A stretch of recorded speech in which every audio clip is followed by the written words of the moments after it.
Les toys en eux-mêmes, je vais commencer par le clavier, même si c'est pas vraiment un toy. Alors ça, c'est une petite carte que j'ai achetée sur Smalcam, je crois. Qui coûte pas cher, 14 euros, un truc comme ça. Alors, il y en a des plus sérieux dans les 30 euros, ce qui est peut-être pas forcément idiot. Ce qu'il faut, c'est absolument l'acheter en PS2. Voilà. Pourquoi? Parce que le PS2, c'est tout en bas du modèle OSI. Grosso modo, le modèle OSI, c'est toutes les couches que doivent traverser les informations pour être traitées. Et ça, le PS2, c'est directement traité par le BIOS, c'est-à-dire c'est carrément presque au niveau du transport du modèle OSI. Donc en fait, on traverse pas de couches et il y a quasiment pas de temps de traitement, ce qui évite de la latence. Et le problème de la latence, en fait, c'est qu'elle s'accumule. Elle s'accumule en fonction du temps de traitement de votre processeur, du temps de traitement des informations qui arrivent. En l'occurrence, quand j'appuie sur le bouton, combien de temps ça met à arriver sur la carte mère. Et puis, il y a aussi le temps de traitement de l'écran. Alors, que ce soit l'affichage, ou là, il faudrait demander à Cyril Jumeau, qui connaît un petit peu mieux que moi. Un écran qui va vous donner une télévision qui est affiché à 10 millisecondes, en réalité, son temps de traitement, il est plutôt de 40 millisecondes, parce qu'on parle du temps d'affichage, et pas du temps réel de traitement complet de l'écran. Voilà, donc attention, donc ça peut aider aussi à gagner une dizaine de millisecondes par rapport à une KL qui elle est en USB. Alors une dizaine de millisecondes c'est rien et c'est pas perceptible. Le problème c'est que 10 millisecondes plus 10 millisecondes plus 10 millisecondes, ça fait 30 millisecondes et là ça commence à être gênant.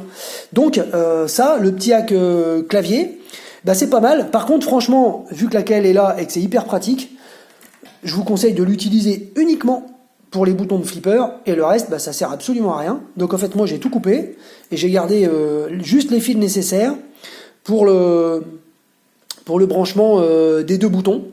Voilà, et puis ça évite des croisements, ça évite un petit peu de complexité, donc du coup c'est relativement simple. Voilà, donc ça c'est un petit truc que je vous conseille.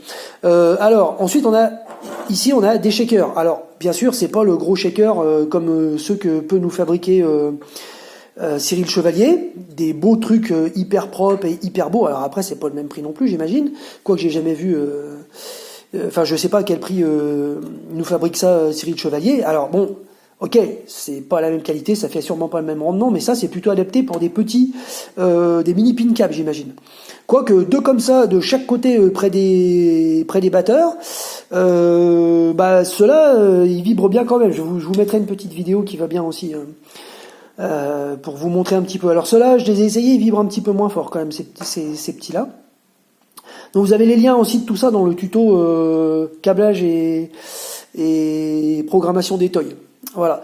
Donc en fait, les shakers, on les associe généralement à ce type de carte. C'est un petit variateur et qui permet de faire varier en fait la rotation, parce que en fonction des flippers, en fonction de là où c'est installé, en fonction aussi de vos shakers, il faut pas forcément les mettre à fond tout le temps, parce que des fois quand ils bougent moins vite, ça vibre mieux. Ou alors des fois vous trouvez que ça vibre trop, du coup vous les ralentissez, parce que les gros que fabrique Cyril Chevalier, ça dépote, c'est les moteurs MFA là, 850 là, c'est truc, le pin cap il se déplace sur le sol quoi. Donc c'est quand même énorme. Donc après c'est vous qui vous pouvez faire varier. Ça coûte rien, c'est pareil, 2-3 euros, ça coûte que dalle. Donc voilà, donc en fait, vous partez de votre pin cap, vous arrivez là-dessus, de votre KL, de votre carte. Vous arrivez là-dessus et de là vous allez sur votre shaker. Voilà. Et alors ça c'est un petit shaker, ça aussi. Et bon, j'ai pas les gros shakers que peut avoir par exemple Cyril Chevalier. Alors les shakers, si il y en a qui en fabriquent. Donc c'est des moteurs MFA 850. Vous avez aussi le lien dans les tutos du groupe si vous voulez vous le fabriquer vous-même. Voilà pour alors pour le Meg, alors ça c'est un mini Meg qu'on peut acheter aussi sur AliExpress.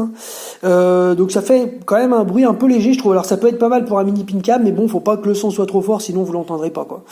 Voilà, donc ça c'est sympa. Alors je mettrai, si vous pensez prendre ça pour un mini pin cam, faut en mettre un pareil de chaque côté, sinon ça ferait un petit peu limite le bruit. Donc voilà pour ça aussi. Alors ça c'est la sonnerie belle. Donc la sonnerie belle, en fait le but c'est par exemple quand la cloche sur AC/DC elle claque, vous avez une vraie sonnerie qui retentit. Je trouve ça assez rigolo et ça coûte pas cher. On a le lien aussi dans les tutos du groupe, ça va coûter 10-15 balles, je me rappelle plus. Alors les solénoïdes. Alors que ce soit solénoïde ou contacteur, à chaque fois, il ne faudra pas oublier d'y mettre une diode type 1N4007. Alors je rappelle, le côté qui se branche sur le plus, c'est le côté avec la petite bague, la petite bague grise. Voilà, ça c'est le côté qui va sur le plus. Donc à chaque fois, entre A1 et A2, ou là entre nos deux fils, entre le plus et le moins, et ben sur chaque toy, il va falloir y mettre une diode.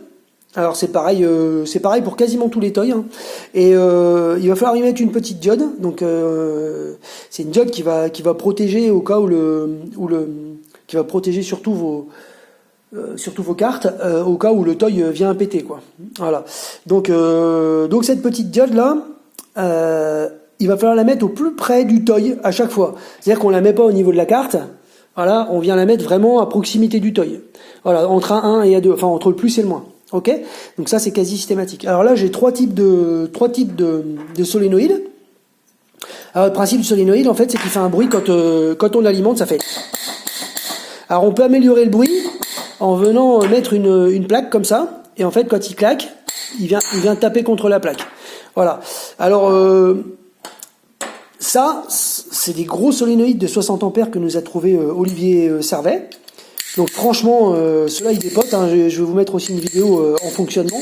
Ceux-là vraiment ils dépotent, et ils envoient du steak. Alors l'inconvénient du solénoïde, c'est que sur les batteurs, comme on a tendance à rester bloqué de temps en temps, soit parce qu'on discute ou soit parce que on regarde quelque chose sur la table, et ben ça chauffe si ça reste alimenté. C'est pas prévu pour rester alimenté, c'est prévu pour claquer et revenir. Voilà, donc c'est un petit peu l'inconvénient des solénoïdes. Donc ça va très bien pour simuler les bumpers, très bien pour simuler les sling hot, mais pour les batteurs, vaut mieux y mettre des contacteurs en DC, en courant continu. Je vous expliquerai après pour la partie contacteur. Donc grosso modo, ça je l'ai commandé par erreur, mais ça fait un petit bruit vachement aigu que je trouve rigolo. Et dans un mini pin cab, ça s'entend bien quand même, hein, c'est plutôt pas mal. Alors ceux-là ils sont en 24 volts et bah écoute, plutôt sympa, plutôt rigolo, mais dans un mini pin cab ça peut le faire si vraiment vous n'avez pas de place.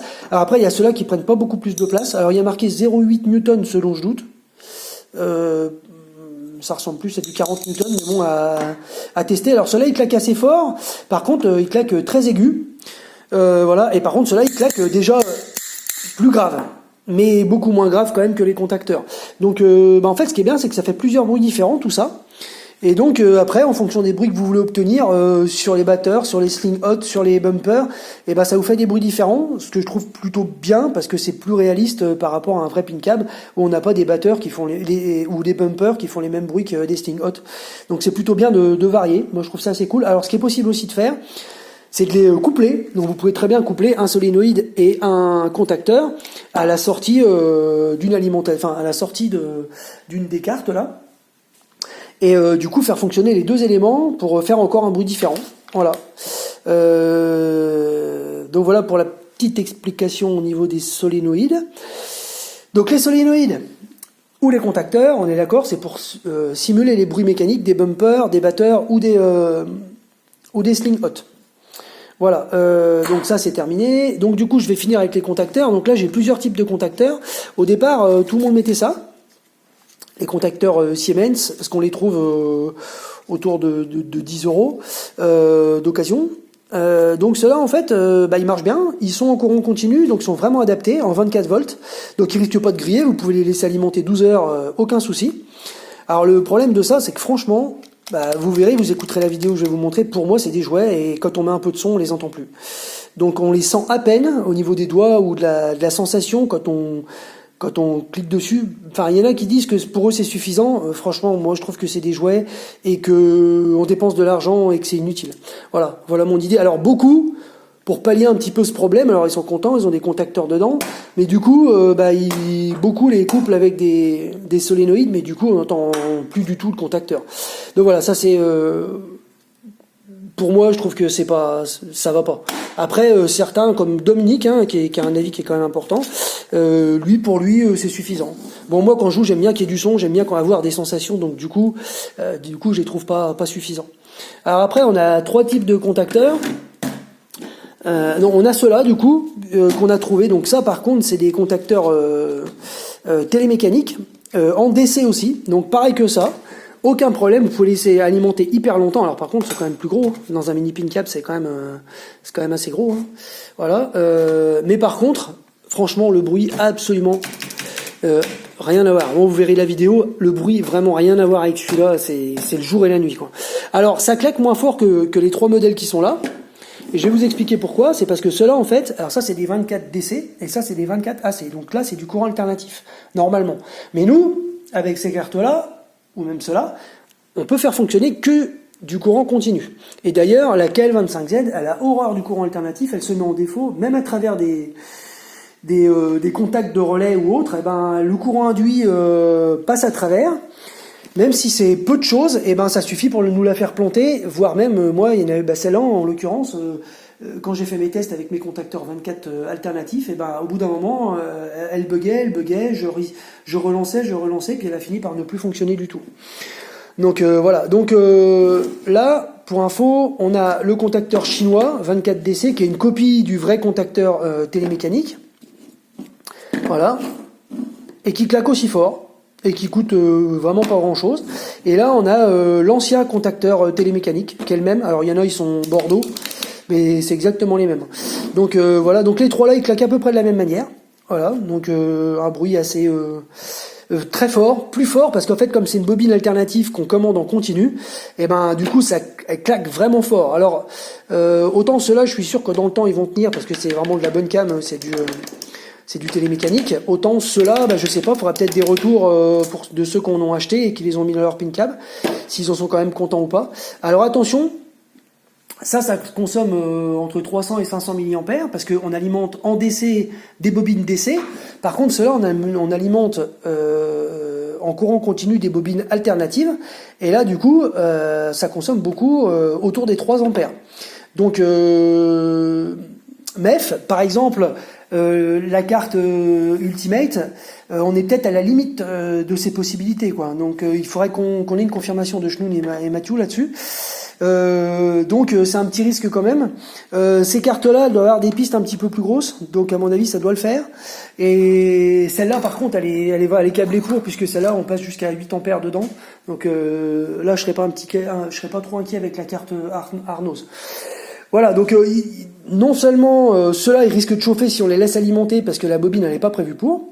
Donc pour les batteurs, c'est un petit peu proscrit. Par contre, pour le reste, ça peut le faire.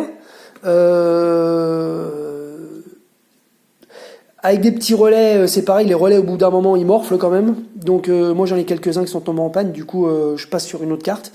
Voilà. Là-dessus je pense que ça doit le faire, et sur la carte Arnaud ça doit le faire. Là-dessus je me méfierais plus, ou alors faut remettre un autre organe de commande au milieu.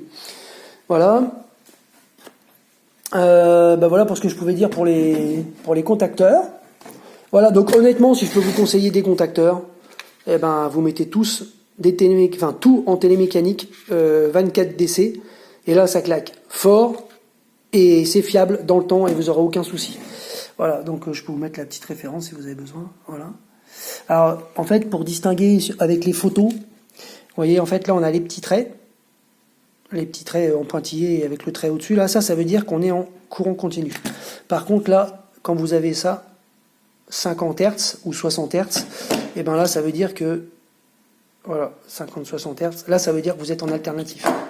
Parce qu'en fait on parle toujours de faire attention sur ce que vous lisez, parce que la bobine, c'est-à-dire ce qui commande la descente de ça là, la bobine c'est ce qui est piloté par la carte là. Okay, la bobine c'est elle qui doit être en 24 volts. Après les contacts là, normalement un contacteur il n'est pas prévu, on s'en fout du bruit, il est prévu pour faire passer du jus à l'intérieur. Ok, donc en fait quand la bobine elle colle, et ben ça colle les contacts et ça laisse passer du jus à l'intérieur. Et donc souvent des gros contacteurs comme ça, on peut passer du triphasé dedans en alternative, des grosses puissances. Donc en fait il faut faire le distinguo entre la bobine qui permet de faire le mouvement de coller et donc de fermer les contacts et donc de laisser passer le jus à l'intérieur, et le jus qui passe et les contacts. Ça on s'en fout. Par contre ils vont vous donner aussi des indications de tension au niveau des contacts. Mais ces indications-là, on s'en fout. Donc ce qu'il faut regarder, c'est la tension d'alimentation de la bobine. Voilà, 24 volts en courant continu. Ou alors là, 24 volts en courant alternatif. Donc je vais arrêter là et je vais reprendre pour les LED.